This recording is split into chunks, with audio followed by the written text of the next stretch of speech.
I mean, how much can you do with the guys, and what's the feedback you're getting on the strength program?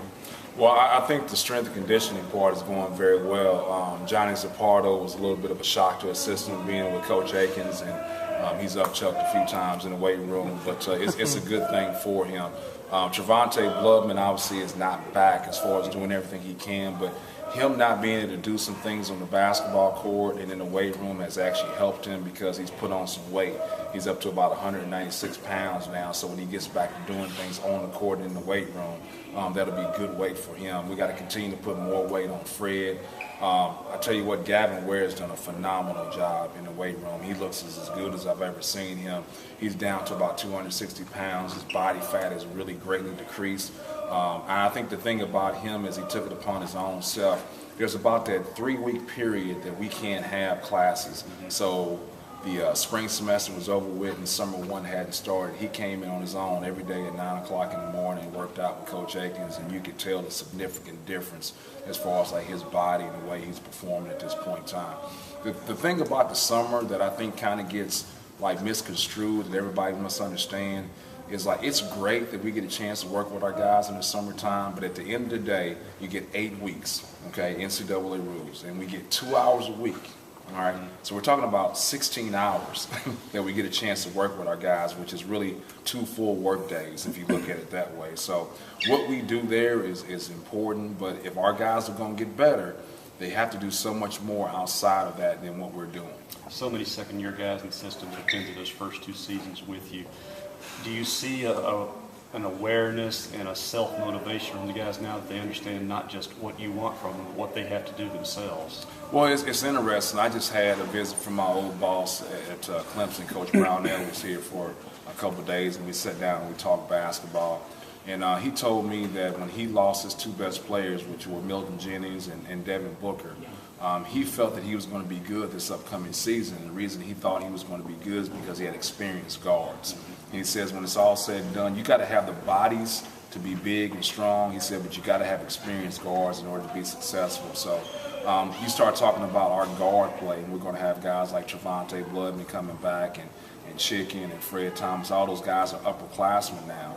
And so you hope that makes a difference in the program and their approach as far as like they understand what they have to do in order to be successful. You talked about the weight program and what you guys have been able to do. What have you seen that program do for Fallu, a guy that really wasn't really used to it, and now he's been in it for a full year? What have you seen that do to a guy like that? He hasn't got as big as we would like right now. We want him ultimately to be playing at 235 pounds when he starts playing his freshman year. Right now he's at about 225 pounds, but that's got more to do with his eating habits.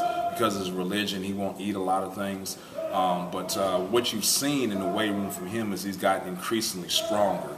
And that's what you want to do. You want to see the weight, but what he's done as far as like his squat lifts and bench press and those things you measure, he's gotten so much stronger in the weight room. How do you make the most of your limited time in the summer? Well, first and foremost, as a basketball coach and as a program, it's like, what do you want to get done in those 16 hours? What's most important to you? And I think if you try to do too much in those 16 hours, you can kind of lose your focus. So what we want to do is, first and foremost, we want to become a better one-on-one defending team. I thought we had to help way too much, and so we were always helping and creating long closeouts. So we want to become better one-on-one defenders. The second thing we want to do is we want to become better one-on-one basketball players. I felt we had a lot of opportunities in space where we didn't execute closeouts and just beat our man one-on-one. And I think when it's all said and done, as a team, you have to be able to help, okay, on any sort of a ball screening action, and then recover and play team defense. So those are the things we're focusing on. But the big thing offensively, what we want to do is we want to become a better rebounding team. I think we're going to have a situation where we're going to have guys playing at the 3 spot with Demetrius Houston and Travis Daniels, who are going to be bigger guys. And so we want to make sure we're putting kind of a onus on those guys going and go get offensive rebounds. You mentioned Houston. Are he and Black going to be around for the second semester? Yeah, Demetrius Houston is cleared with the NCAA Eligibility Center. The unfortunate part there, they didn't get the official transcript in time enough for him to get here for summer one. So with him, it's just more paperwork issues. So he's all cleared, all done. He's just going to set foot on campus summer two. Oliver Black is still taking one class at this present time, and we don't anticipate there being any snafus or anything like that as far as like him being here for summer two. So we fully anticipate both of those guys being here in summer two. The difference is Demetrius Houston is already cleared. Oliver Black still has some paperwork issues to get done there once he completes his class. Guys like Gavin and Fred and Chicken, they've shouldered the load since their freshman year, but you seen any difference in their demeanor going into their junior season and being upperclassmen now? Well, I think the biggest thing is like they've been asked to do too much in this program at such a young age. Now, any other program, they shouldn't have to take on that responsibility unless you're at a Kentucky where they obviously got a lot of one-and-done guys. But you look at the experience and success that Florida had with their team, they did it with upperclassmen. So,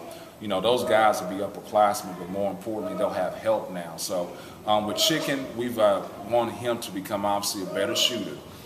His driving ability is going to expand even more if he becomes a better shooter. And at some point in time in his career, if he wants to play professionally, if he wants to have a look, he's got to be able to play some point guard. He can't just be a straight two guard his whole career here. So those are the two things we're focusing on with him. With Gavin Ware, it's just simply him becoming in shape. I think when Gavin Ware is in shape, then he plays hard all the time and becomes a really effective basketball player. So, and I think the challenge that he's seeing coming in with guys like Oliver Black and Johnny Zapardo and Falou Endor, if he doesn't do those things, then he's probably going to see his minutes decrease. So I think with his onus of being in shape and doing better with that, he's going to become a much better basketball player. And I think with Fred Thomas, it's simply confidence.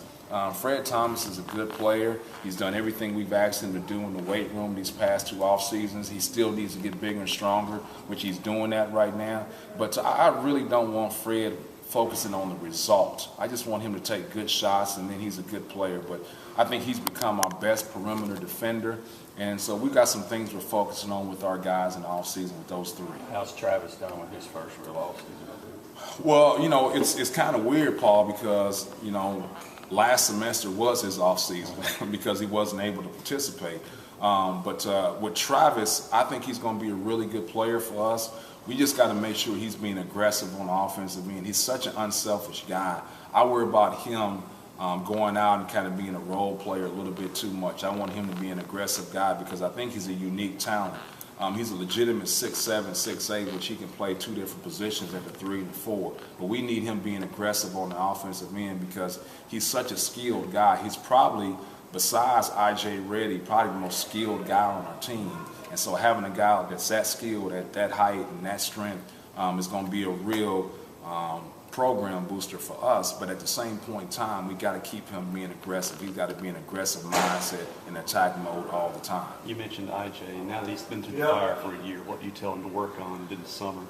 Well, for him, I know it keeps going back to the weight room. It seems like a lot of my answers. But he needs to get bigger and stronger, and I think that will get rid of a lot of his ills he has on the basketball court. First and foremost, he's such a little guy that when he gets into the paint sometimes, because of his lack of strength, he gets bodied off and he ends up taking off-balance shots, okay? Then the other thing is, I think it's going to prevent him from being hurt so much if he's bigger and stronger. So those are the things that we want to focus on. The other thing with him is we want to get him a little bit of a floater. He's got such good touch and he misses some of those pull-ups. And I think what he needs to do is just kind of get in the lane and get a little teardrop or a floater, and I think that would enhance his game. What does Fred Thomas look like without the hair? Well, you kind of worry about it because, is he Samson? Is he cutting his hair now? Is he kind of zap some of his strength and energy from him? But the thing about Fred is he's got a great outlook. He wanted to do that. He said he's going to come back a different person and become a better basketball player. And so what you want is you start to see that, Fred has some confidence that he's going to be really good in this upcoming junior season. So anything that works for him as far as cosmetics, go at it. Tonight's the NBA draft. How far is this program from having that as a staple instead of just talking about the future, talking about maybe tonight as being a big night for the program? Well, to me, it's like, what are you doing to work toward that? The NBA draft for anybody is not just going to happen. It's something that you got to put the time and effort into. And so if you was to look at our team right now and say, who is there at this point in time, you say no one. Okay, but you got guys who can progress toward that. Like I think Chicken is a guy that if he becomes a guy who can make a shot and a guy who can prove that he's a point guard at that level, then because he's probably the most athletic attack guy in the SEC, I really believe that. Then Gavin Ware getting to a point where he can play hard all the time, and so he can be physically dominant all the time. You see a guy like Jarnell Stokes, who is not much different as far as like their body type, and Gavin Ware has a chance to get drafted here. Whether it be in the first or second round, to me is insequential. It's the fact that you have a chance to be drafted. I was comparing a guy like Travis Daniels to KJ McDaniels, who I recruited over at Clemson, who's probably going to be an end of the first round draft pick. And the athleticism, KJ's got him beat there, but the skill level, goes to Travis Daniels. So you got guys like that who have a chance. And then Demetrius Houston is a much better basketball player coming into our program than KJ McDaniels was when he was an incoming guy at Clemson. When he came to Clemson, KJ was a 2-star, 3-star guy. He was not a top 150 guy or even a top 250 guy. So I think Demetrius Houston's athleticism compares to KJ McDaniels. It's like what KJ McDaniels did once he got to Clemson.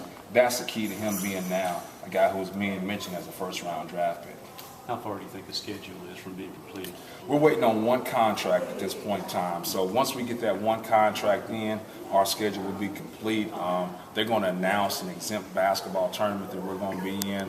But we're waiting on that one contract, and once we get that, our non-conference schedule will be complete. And to be honest with you, I'm really happy with where we are right now. We wanted to go out and get a top 50 team RPI-wise, and Florida State has proven to be a top 50 team in RPI. We wanted to make sure we brought somebody like that into the hump. We wanted to play a good team, a BCS, top 5 conference team like an Oregon State, and we're going to play there on the road. And then we got one more high major contract that we're waiting on. Then we'll be pretty much be done. With the SEC, they talk a lot about upgrading the football schedules. They've been trying this in basketball. Do you and your peers in the conference see this finally taking shape? I really don't put too much into that, and here's the reason why. I mean, as our program continues to build and get better, then our schedule will continue to build and get better. So we played these past 2 years with 6, 7, and 8 scholarship players. Then we schedule toward that. So now the fact that we've got our full allotment of guys, and then we'll start our schedule and start to increase and get better. Thanks, Rick.